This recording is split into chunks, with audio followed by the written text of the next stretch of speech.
సీతమ్మ గారు మాట్లాడాల్సిందిగా కోరుకుంటున్నాము. ఒకసారి గట్టిగా క్లాప్స్ కొడదాం.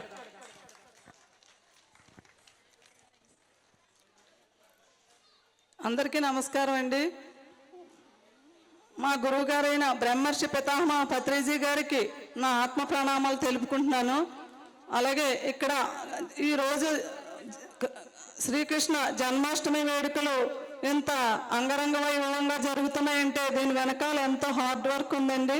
అలాగే ప్రతి ఈ 3 సంవత్సరాలుగా గాయత్రి మేడం వెనకాల వాళ్ళ టీం అంతా కూడా ఎంతో ఎన్ని రోజుల నుంచి అంటే మాకు తెలుసండి, ఒక 3 వారాల ముందు వచ్చి ఇదంతా ప్లాన్ చేసుకుని మరి మా పిరమిడ్ దగ్గరికి వచ్చి వాళ్ళంతా ప్లాన్ చేసుకుని మరి ఇది ఎలా చేయాలి ఏంటి అని వాళ్ళు ఎంత అద్భుతంగా చేస్తున్నారంటే వాళ్ళు చేసిన గురించే కదా మనందరం ఇక్కడికి వచ్చి ఎంత ఆనందపడుతున్నాం మనం.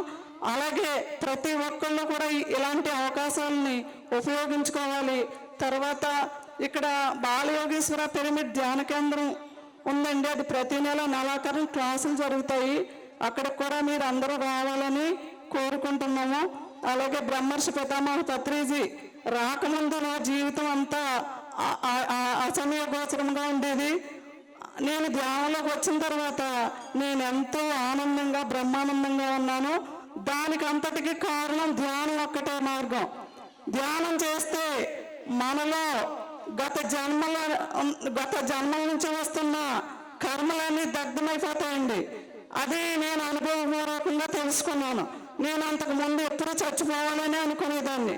ఎప్పుడైతే ఈ ధ్యానం మార్గంలోకి వచ్చానో నేను ఎంతో ఆనందంగా అందరికీ ఆనందాన్ని పంచుకుంటూ నేను ఎంతో అద్భుతంగా అందరికీ ధ్యానం గురించి చెప్తూ ధ్యానం మరియు శాకాహారం గురించి తెలియజేస్తూ మేము కొంతమంది టీంతో ఎంతో అద్భుతంగా ఈ గురువు గారైన ఆయన ఆశయాన్ని ముందుకు తీసుకెళ్తూ మేము ఎంతో కృషి చేస్తున్నాం. మీరందరూ కూడా ధ్యానం చేసి ఆరోగ్యంగా ఆనందంగా ఉండాలని కోరుకుంటూ సెలవు తీసుకుంటున్నాను.